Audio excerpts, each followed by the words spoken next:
the fuck have they got me doing now? So that was 2025 then. Well, I guess that'll be me on YouTube in 2025. Oh. Yay, MySpace. Courtney LaPlante. Soft Drive. Green tea, seaward sea. Howdy, ma'am. Watching the fields go by. Put some straw in my mouth. Cringe. I feel like I'm riding fire horses on a gravel path that turns into quicksand.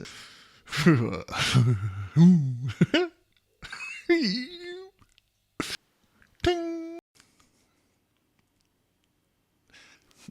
Home of the deep dish. Even. What's that all about then? I don't like doing this wiggle. Kill me. Put a little bit of sauce on it. It's quite the cocktail of sounds. Get your blast beats out, lads. It's like, what? A host, a gateway that echoes of thousands of years of ancient voices. I go out sometimes and I don't want to talk. Girl, freaking same. Oh my god. Boo! Hey, yo, what the fuck? I'm not doing it. I love that it just fades out to some bad song.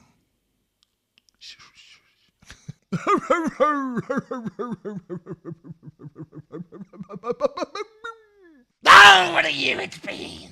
Well, hello! I want to start by saying thank you to everybody that watched my videos this year. I really needed it. In a year where most people will be pitting Geese up against Maruja, or Death Heaven against Wednesday, or in a world where people will be putting Billy Woods and Navy Blue up against Tyler and Clips, or where people will be deciding between Nina Geraci, Rosalia, Pink Pantheress, OK Lou, and FKA Twigs for the Brat of the Year. Here is my take on the class of 2025. I love lists. I love them. I love them so much. I can't believe it's list day. First and foremost, I would like to give a big old shout out to Openhead and Cleopatra for being the only bands that I caught, at least, the only two to see my videos and interact with them. I also want to point out that it isn't a kindness wins thing. That's why they're in the honourable mentions, and great records up against tough competition, but for a brand new channel, absolutely appreciate them letting me know via a Instagram post or a YouTube comment that they saw my video. I'd also like to give a shout out to the fans of Great Grandpa and Quickly for giving me some of my most viewed videos again. Great albums, just didn't make the cut, I'm afraid.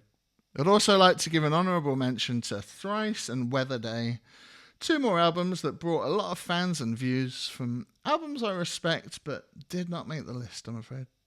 I also want to give my final shout out to Pleaser. Check them and their album out. They're a small little band that were fighting right up until the finish line to get in this list.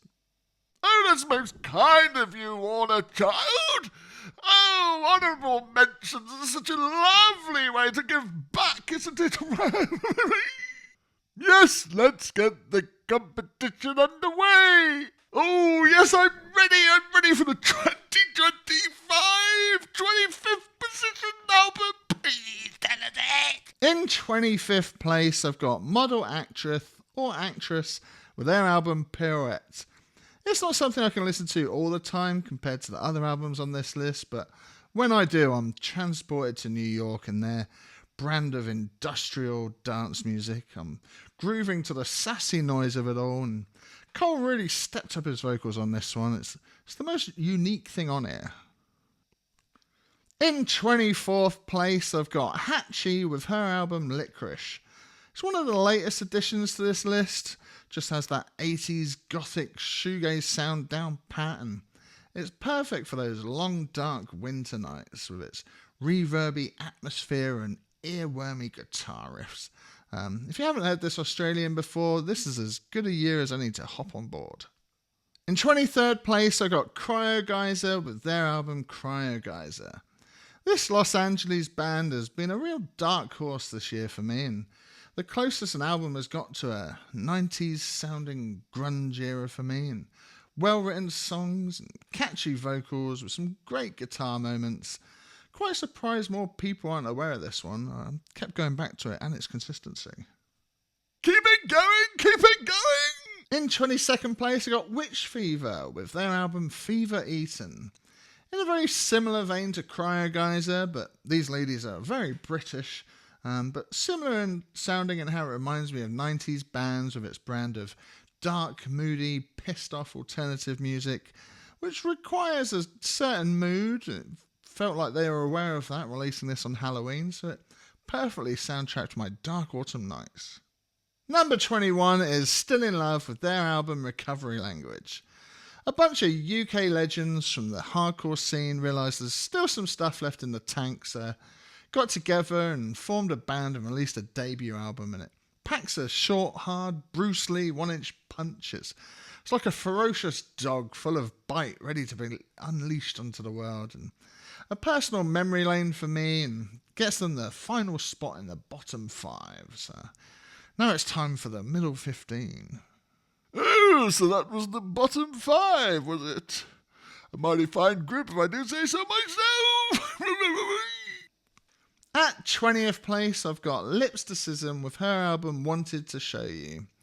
Another new discovery this year for me via way of Fire Tools. Just endless summer memories. This has been my sonic vibe this year. I feel like I'm in a warehouse at 6 a.m. as the sun comes up, raving in 1989. Dreamy, electronic, hazy sounding music from Chicago. In 19th place, I got Dijon with his album Baby. After the McGee album was in my top 10 of last year, it'd be no surprise for some to see that this would be in the list somewhere, even though I completely missed the wave of his previous album. And as someone that has loved Prince later in my life, had him on a lot this decade, and I don't know why I didn't really like him as a kid in the 80s, but yeah, it definitely scratches that kind of itch, but still feeling super fresh as well, and just wish I could have experienced it in the summer in a neon lit nightclub with some extra effects. But I'll be honest, out of all the albums on this list, this is the one that has moved around a lot. In 18th place, I got Deftones with their album Private Music. And then we've got the Legends. It's such a joy to be a fan of a band for 30 years. This album is so good after OMS that I could have put it higher in the list, but I really want to try and spotlight newer artists, so I hope you can understand. I do wonder if Chino doing that recent Crosses album gave him the kick he needed to shake off some of that OMS dust, and I still can't tell if this is their last album or not, rounding off 30 years after Adrenaline, but it's an absolute beast of a record from one of my favourite bands of all time, and the aptly titled Infinite Source still gets me in the feels. You can't be serious putting that album in that position! At 17th place, I got Bon Iver with his album SABLE, fABLE. Speaking of legends in their respective genres, when there was such a bountiful amount of acoustic music on my playlist this year, you can be damn sure that if Bon Iver drops, he's going to be pushing his way through the competition. And I imagine all the others in the genre will bow as he walks past as they accept defeat for not making the top 25. And he is definitely an artist that should not stop making music. Also like seeing that he's been jamming with Dijon and McGee. Ooh, I wasn't expecting that. At 16th place, I got Skullcrusher with her album And Your Song Is Like a Circle. An album I didn't get to review, sadly, as I was making way for a new artist on the day that it dropped, but Skullcrusher is one of the top artists of this decade for sure. Been lucky to have found her on her first EP, and with each release she gets closer and closer to that castle that Enya lives in. The confidence to flood your album with your voice as an atmospheric instrument. Her albums are like stepping into our world, and every time I hear her voice, it's just undeniable. It had to make the list. Oh, you've made it this far! Oh, how exciting! At 15th place, I got Wet with their album Two Lives. Even though it does pain me that half of the best songs on this album were released last year, it still completely soundtracked my spring. And I had this on loop, and when I sit on top of the mountain of 2025 and I look back at the year, this is an absolute highlight, with its soft piano tones that we have come to know Wet for, and the production is just lush. In 14th place, I got Boyish with their album Gun. A bit like Skullcrusher, I regret not doing a video on this, but again, I chose to do a new artist as I already knew Boyish. Loved their EP a few years ago, but once this album gets under your skin, it really takes a hold of you, and India's vocals really stand out from everybody else in this genre. And don't get me wrong, I love the music, but India really comes to her own here, and with what sounds like her truest voice yet. And I like how dark and moody this album is as well compared to the EP. In 13th place, I got Hana with her album Trains Running Backwards. Speaking of voices, I'm in love with Hannah's voice on this thing. It's got so much character to it, and again, the musical choices here of when to be gentle and when to have grit, and it's filled with lots of wailing, distant guitars, and it's a very promising debut that I wish I had more time to sink my teeth into. In 12th place, I got Eliza McLamb with her album Good Story. As you can probably tell, there's been a right old fight in the middle of my list this year between all the indie rock ladies, and some of them were just so strong it got a bit exhausting deciding who went where. And what set Eliza apart from others, though, is the guitars on this album. That's what got her to this position on this list. And even though her vocals and lyrics are especially awesome, all of the songwriting choices made here were great. If I'd have included these albums in my song choosing list, like The Boys is definitely one of my songs of the year, and the album's great. In 11th place, I got Turnstile with their album Never Enough. This was so high on my mid-year list that it was almost walking out of the room at this time of year, but it reminds me of my summer so much. It's attached to all those happy sun-soaked memories, and therefore I had to bring it up into the top 15. And I will say it does really help seeing all the videos of their shows and how loved they've been this year, and that meant it was always on in the background in some form or another after it dropped. And for a hardcore band, it's wild to say that these were some of my favourite synths this year. Speaking of favourites of the year, it's time for everyone's favourite part of the list, the top 10. Ooh, the suspense. Come on, Warner Child, give us number 10, please. My number 10 for album of the year is Spitehouse with their album Desertion. Who better to be at my number 10 than this Canadian band Spitehouse? I absolutely loved their last album in the pandemic, and they take it up a notch here with bigger choruses and a more early emo sound compared to their previous punk rock style. It's so raw, both vocally, musically, and of course lyrically, with lines like, I grew up 16 years in a single day. Still hits me like a ton of bricks 6 months later. And I just love this band and want the best for them. I hope for much more to come. Please check them out. My number 9 for album of the year is Leith with her album I Can See the Future. This American sweetheart produced by Rostam, who I also love. The songwriting is top tier, the production is perfect in its gentleness, like they recorded it in a room of feathers. It really suits Leith's voice, and the release date for sure also helped it, soundtracking more memories than other albums in its respective genres, which helped it push the competition and clinched a spot in the top 10. It's a gem tugging at heartstrings, a light in a very dark year. Oh, she can see the future, can she? Ooh, do tell us. Does it get any better, please? My number 8 for album of the year is Ethel Cain and her album Willoughby Tucker, I'll Always Love You. I'd say Ethel Cain is my artist of the year, with Perverts at the start providing the fuel and this lighting the match.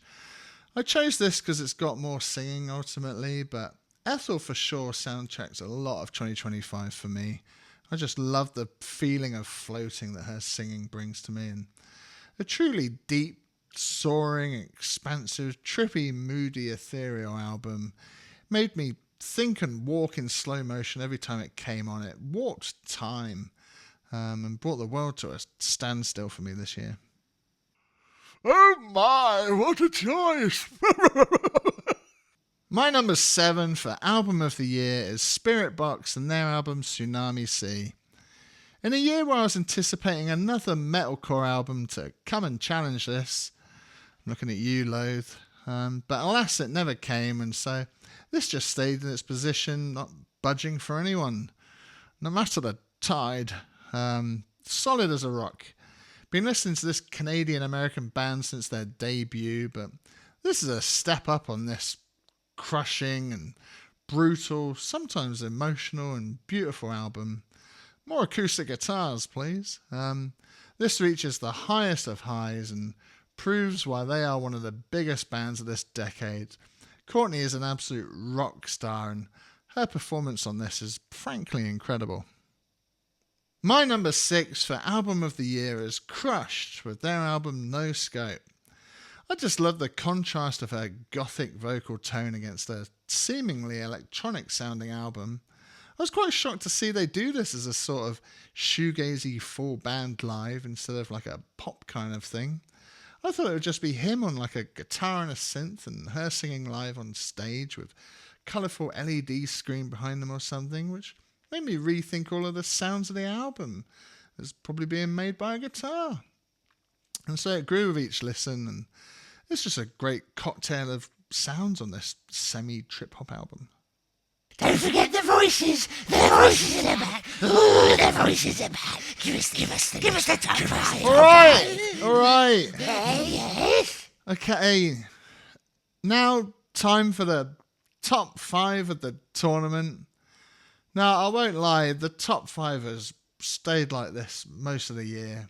It's the easiest part of a list, choosing your most loved. It's working out who is better ones in the lower half that I find harder to do. But these are my 5 choices for album of the year that if you haven't checked out yet, you absolutely should. I don't believe it! We've come this far! We've been into number 5! My number 5 for album of the year is Nuvolascura's How This All Ends. Every time, and I mean every single time that this came on my playlist, I turned whatever it was on by up 2 or 3 decibels. And now I'm 46, I can admit my ears have had a more easy listening, softer palette these days after 30 years of grunge and punk and metalcore in my ears, but sometimes you just know you need a shot, you need a hit. And so I injected this screamo right into my veins, and every single time I needed it. And they aren't the biggest band, so I really wanted to honour them with this position in the top 5, because every time I see them post a live video on Instagram, I think, fuck yeah, go get them, kids. My number 4 for album of the year is Venturing with their album Ghostholding.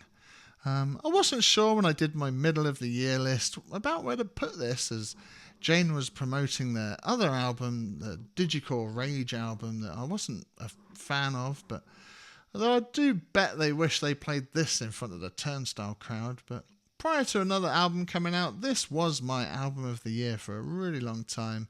And it has that new McGee sound mixed with some old slacker rock vibes, plus the track list is very consistent. There's barely any weak tracks, and so it's stayed strong throughout the year, and other attempts by albums to beat it just failed. Oh, but number 3! Number 3's got to be the best, surely! How could you do this to us, bro? My number 3 for album of the year is Jouska with her album How Did I Wind Up Here? Still a very good question, isn't it? As a long-time Boards of Canada fan, and let's say I also like Lalipuna and Air, this ticked a lot of boxes for me, and when I saw that not many others had checked it out, it felt like my discovery of the year. That album where you're like, it's mine, no one else's, and I just love it a lot, and I can't wait to hear what she does next. Yes, yes! Give us number 2! Come on, give it to us, please! My number 2 for album of the year is Alex G and his album Headlights. This album was in the right place at the right time for me. Like Bon Iver, I hadn't listened to this guy's music in almost a decade, and bang, I was like, this is really great and really fun. And I was also watching like other people react to it, and it just became a sort of shared online moment for me. And it's got some zany songs to keep you from not getting bored from the eternal acousticness, but I love it. But I clearly don't love it as much as my next album, do I? So that was the competition. Those are the albums that fought all their fights throughout the year, but they all got knocked down by this MVP. Who could it be? I'm frankly beside myself. Please tell us your album of the year. What a giant!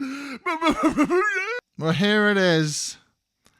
Some of you might have guessed it, but my number 1 album of the year is still Erika de Casier's Lifetime. Yep, no surprise. Erika is still in my top albums since dropping on May the 9th, and having listened to 127 days worth of music before it, and being on top of my albums of the year so far video in June, and 237 days of music since it came out. Sad to say, no one has even challenged it this year. I was anticipating one album to challenge it, but it never came out. So Erika is my summer queen of 2025. Soundtracking all my warm, hazy summer memories of swimming in the sea and looking up at the day moon and the blue sky and feeling the gravity of being a human on a planet. And this was like a towel that just wrapped me up after I was swimming. And since turning 31 in 2010, I've been in a chill wave era of my life, and I would argue this falls right into that category. Chill wave, acoustic, ethereal, dreamy, alternative R&B. And that is why it is my album of the year.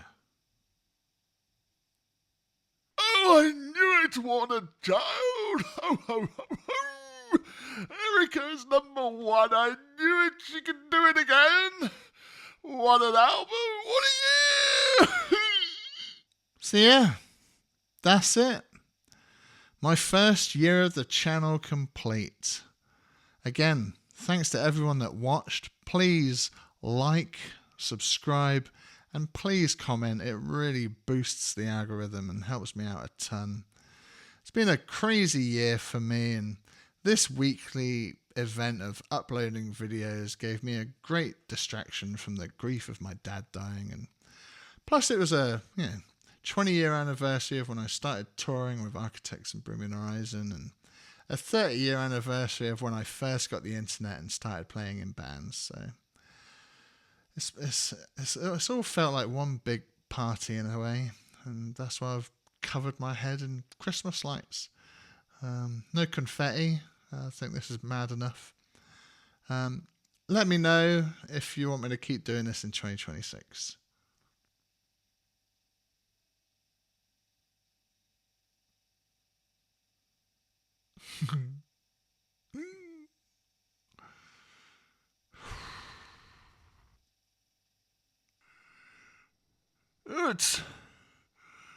It's so hard to read. Oh, look. Oh, welcome.